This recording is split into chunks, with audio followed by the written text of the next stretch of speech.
ebyobufuzi okubeera n'akati k'ebyobufuzi oba okubeera nga gwe mulonde tebakisikira busikizi.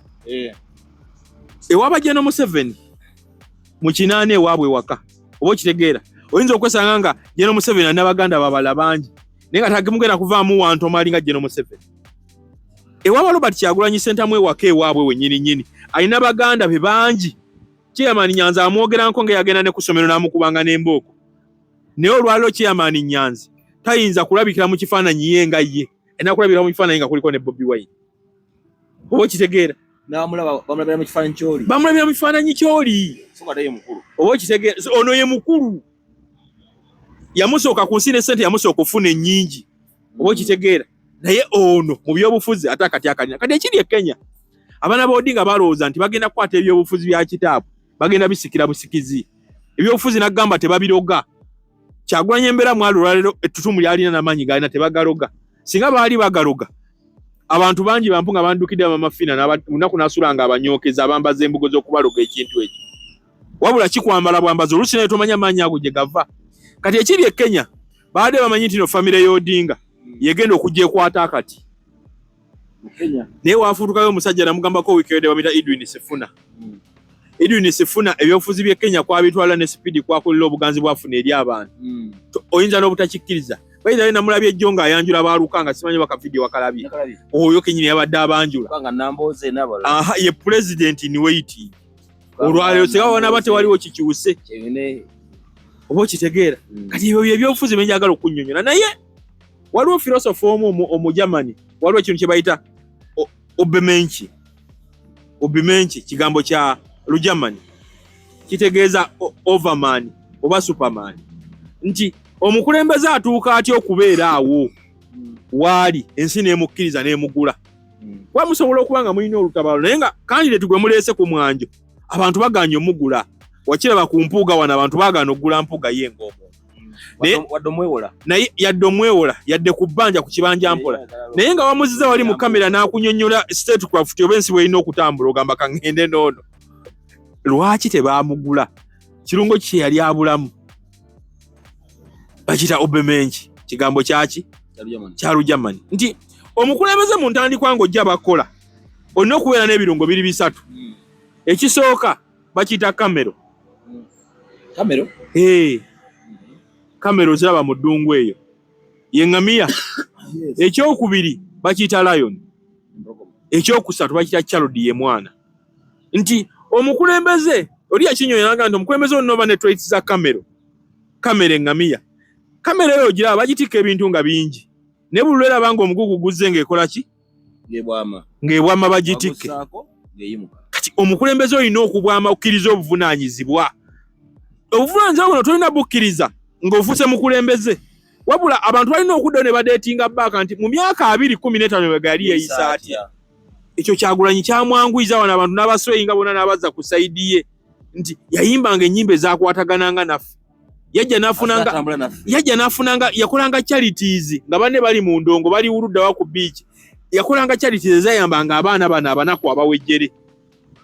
Oba okitegeera? Ekyo bayita Obemenki. Nti olina okubeera mu traces za kamero. Kati trait namba 2 gy'oyinza okuyita lion nti olina okubeera rebellious. Ng'oguguba. Si buli nsonga ogenda kugamba nti oli awo oli docile. Your docility levels must exceed your civility levels. Oba okitegeera? Nti olina kubeera rebellious ate olina kubeera nnyo extremist. Nti yakulaga nti wewabeerangawo ensonga enyiga abantu yagiwakanya. Yagaana biliyoni ezaali zimuwa nti okubonga nawe n'agamba kale kasifune sigenda funa naye sigenda kwegatta n'abanyigiriza abantu mu kalukano ka 2016. He was rebellious. He was more of a lion. Oba okitegeera? Kati ekisembayo namba 3 yeyinza okugamba nti charodi. Olina kubeera ne kibayita humility. Omwana omuto aba mugonvu walayo kyegendereza gy'omukwata n'oza omukono gye kukola ki? Omwana omuwere gye gudda gy'omukwata n'omuwunzika wati. Kati olina okubeera ne kibayita humility. Humility yo Nambooze yasinga okuginnyonnyola ennyo ku Kyagulanyi. Tiwagendanga ewe yakufukirira n'amazzi n'akwalirawo n'ava ku ntebe n'atuula wansi. Naye toyinzaga nti obuba bunafu. Tebubangako bunafu. Neka tempugo omutuuza otya wansi. Mpuga omutuuza otya wansi mu makage bwaba kisoboka mpuga mu makage omutuuza otya wansi kuba oli mugenyi otuuza otya bedi bwanika omugalatiya mu makage n'omutuuza wansi yabeera waggulu abeere nammwe ayogere nammwe oba okitegeera kati humility eyo Kyagulanyi gy'alina yamuyamba nnyo okulowoozesa abantu abasinga nti nno bamuyamba oba okitegeera kati nkuzza mukulembeze ekigwe twetaaga wage twali tulina okwetaaga Uganda eragawa kati Uganda eno byonna byenkunyonyodde Uganda enoonya omukulembeze alina ebirungo ebyo ereeteeka okuba gweyagala oba okitegeera kati nekira kyenjagala okunyonyola nti era olaba ku sayidi eri eyenaalemu eya PLU nabo bagezaako okukizimba naga nti omukulembeze olina okuba nga ojjawe nawe weekutte Dr. Chameleone wano mu kuyimba yajja yeekutte ku ddoboozi Kyagulanyi yabika nnyo mova gangster Silver Kyagulanyi ekimutunda omusajja ali smart King Sale ekimutunda nti alina eddoboozi oba okitegeera Seshi ekyamutundanga Mama Kabina oba okitegeera nti olina okuba n'ekireeta omuntu ajja akulabe ekikufuula ow'enjawulo Wini Munyenga nti yalinanga eriiso Juliana Kanyomoozi mukazi mulungi Irene Namubiru nti alina eddoboozi bw'ayogera n'ebizibu obyerabira olina okubeera n'ekintu ekigenda okuleeta omuntu ekyenjawulo akulabe waliwo ensonga lwaki abantu balaba puroguramu eno olwaleero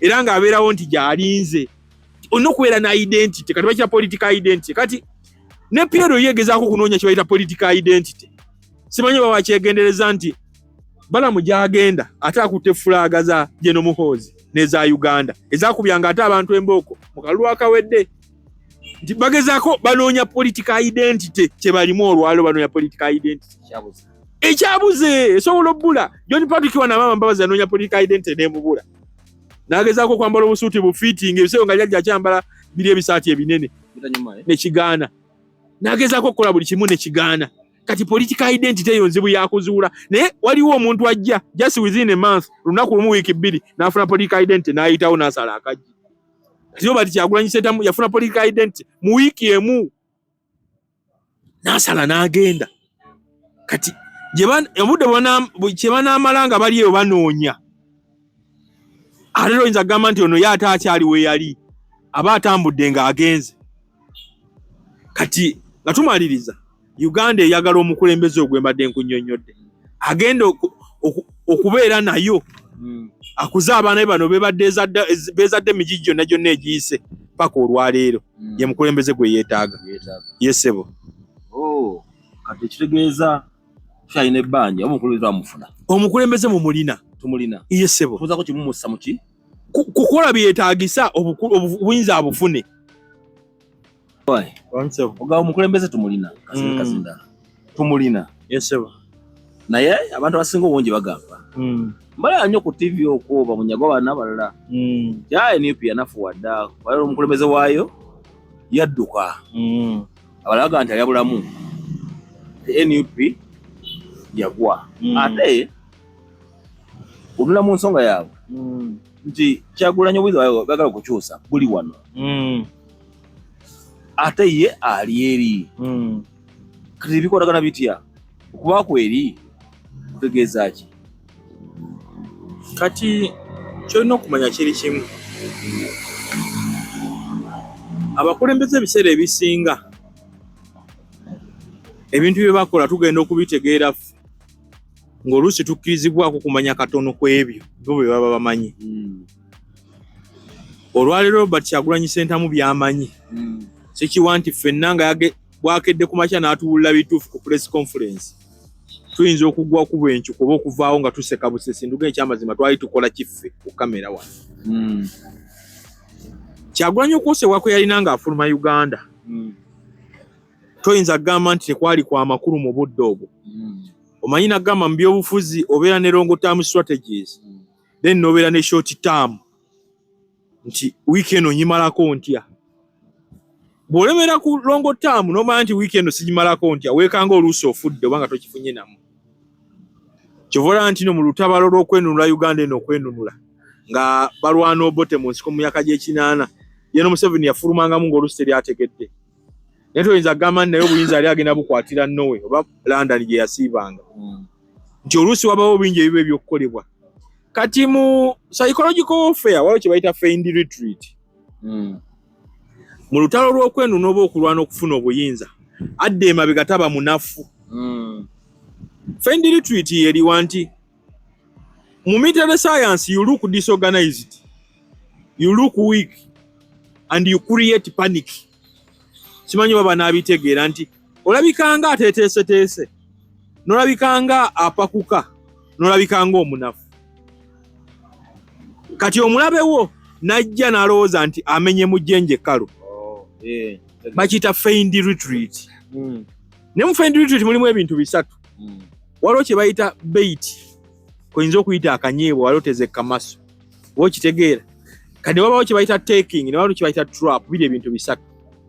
Akanyeebwa, akamasu. Akanyeebwa. Omutego. Waliwo kye bayita taking, ekiva mu mutego. Kadde ne wabawo kye bayita trap, okugwa mu mutego. Kati ebintu ebisatu byonna nga obinnyonnyodde n'obyetegeeza mu context eno eriwo Kyagulanyi okuva yafuluma. Kyagulanyi kimukoledde nnyo ng'ali ebweru w'eggwanga akabanga kano singa yali wano. Kimukoledde nnyo ng'ali ebweru w'eggwanga akabanga okusinga ng'ali wano. Kubanga abakulembeze bangi bafuluma ne bagenda ebweru w'eggwanga mu nsi ez'endala. Naye ate oluusi mwana tukyenjagala okukakasa na kano kategeere. Olina kumanya nti biki by'okolera ebweru w'eggwanga eyo ng'oli bweru wa ggwanga. Kyagulanyi kyakola gavumenti waliwo eyinza okikunyonnyola n'ekitegeera. Embanyi webatuusizza olwaleero. Gavumenti yo kennyini yo nga wagituuzizaawo n'ekunyonnyola yemanyi Kyagulanyi wabatuusizza olunaku olwaleero. Kubanga Kyagulanyi n'okubeerawo obubeezi ng'ali bweru wa ggwanga naye n'omuwa credit ng'akyali mulamu. Bannabyabufuzi bangi agenda mu ekizayiro n'afiirayo ate nga bamuzinze. Naye kino njagala kikuwula wano olwaleero nti Kyagulanyi bweru wa ggwanga gy'ali okusinziira ku standard kwali ne ku level kwali ate okuba straight afuna direct contact okuva mu State House ey'omu America. Ekisooka obukuumi abulina kyolina kikkaanyaako. By the way, nalinda ba documentary awo olumu nga bagamba nti abakulembeze abasinga abagenda mu America baba bafunye obukuumi obw'enjawulo. By the way, n'abali mu America ne Kyagulanyi olwaleero tayinza kubanga atambula n'afuluma w'abeera ng'ali yekka yekka. Bayinza okuba n'abamwetolodde bayinza okuba bo tebakimanyi. Naye of course era abaaka abamu bamukuuma nga ba-providing wa gavumenti era endala mwali. Nguzaayoko mu 1926 paka 38 waliwo omusajja yali munene nnyo. In fact wogenda mu kye bayita Great Purge mu Russia. Y'omu ku baali baagala okusikira Joseph Stalin. Kati Lenin bw'amala okufa mu mwaka gwa 1924 waliwo akayuugumo mu Russia nga buli omu yeyagaliza entebe. Kati omu ku basajja abaaliwo abaali ab'amaanyi baali babiri. Yali Leon Trotsky ne yali Leon Trotsky ne Joseph Stalin nga bonna beegwanyiza eggwanga. Kati Joseph Stalin yajja akwata obuyinza. Stalin bw'akwata obuyinza yafuuka w'amaanyi. Kati Leon Trotsky n'awaŋŋangusibwa n'adduka n'agenda mu buwaŋŋangusi. Yagendako mu America olwamala n'agenda e Mexico. Kati ekyamutwala e Mexico agenda okutuuka era gye yattibwa e Cayucari, Mexico City. Kati okuva olwa America neteekawo measures nti bw'ogenda mu nsi yaabwe ng'oyagala bukulembeze oba ng'ogenzeeyo nga ogenze mu buwaŋŋangusi bateekawo measures nti balina security gye bakuwa ggwe ng'ensi oleme kufiira mu nsi yaabwe kuleetawo kayuuguumo. Kati era okuva olwo nti abantu bonna abasinga bagenda ne bawaŋŋangusibwa mu nsi ezo babawo obukuumi. Kati nkunnyonnyola status ya Robert Kyagulanyi Ssentamu gy'ali mu America olwaleero nti waliwo ne batasobola kukola oluusi nti ne waaba agenda wa alina wasooka okulipootinga n'agamba nti ngenda kukola kino na kino na kino. Ne si nti buli agende bamuwa obukuumi ng'avuganya kuba pulezidenti. Maureen Kyalya mu America gy'ali yavuganya kuba pulezidenti.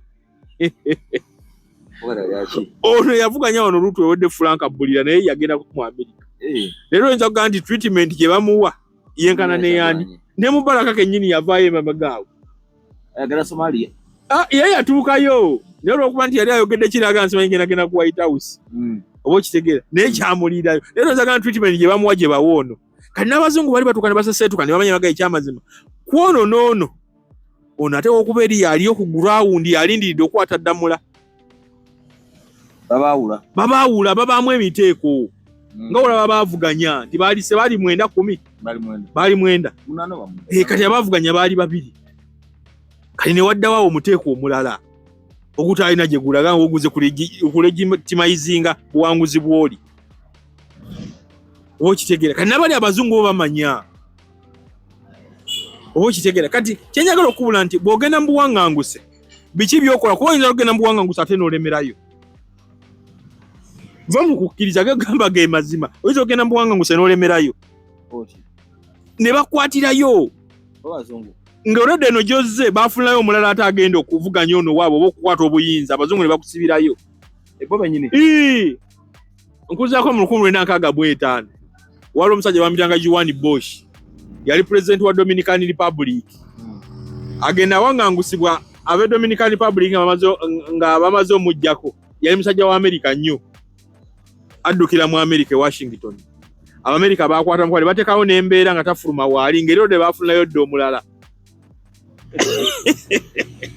kati oli oteekawo embeera ng'ekyakutwalayo just kwewogoma nakubalirawo mpiki ndala za byabufuzi essaawa yonna okomawo era kyolaba nti buli settlement Robert Kyagulanyi Ssentamu gy'akola agamba essaawa yonna nkola ki tolina kuleka eno ssuubi kufa naye kati olina kwebuuza nti akifunyeemu atya eri okusinga ate bwe yandibadde wano mu mbeera y'emu nti wano otandise okulaba ku sanctions nga abaagala okugenda mu UN in fact n'abaana bano okuteebwa toyinza kugamba nti no takiinaamu mu mukono ye ng'omuntu nti bali bawulira akaliro okuva eri bali bawulira akaliro okuva eri bagamba kyamazima tulina kukola ki kubanga mu baana bano okukwatibwa baagezaako bakozesanga kanyeebwa kyenakunnyonnyodde bait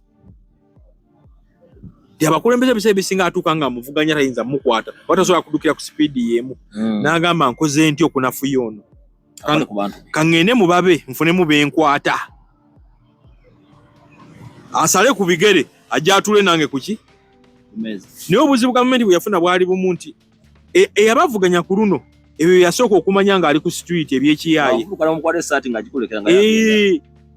omuyayi bw'oba omugobe nga tajjamu n'azikulekera ne oba omugoba na ssente oziba miliyoni 10 asumulako 6 n'agukuyiira n'agenda nazina ennya kuba nazo abadde teyazisuubira kani njagala kuteeberezaamu ebbanga lino lyonna singa Mpuuga yali Kyagulanyi singa Mpuuga yagenda dda mu State House n'Abedi Bwanika ne bateesa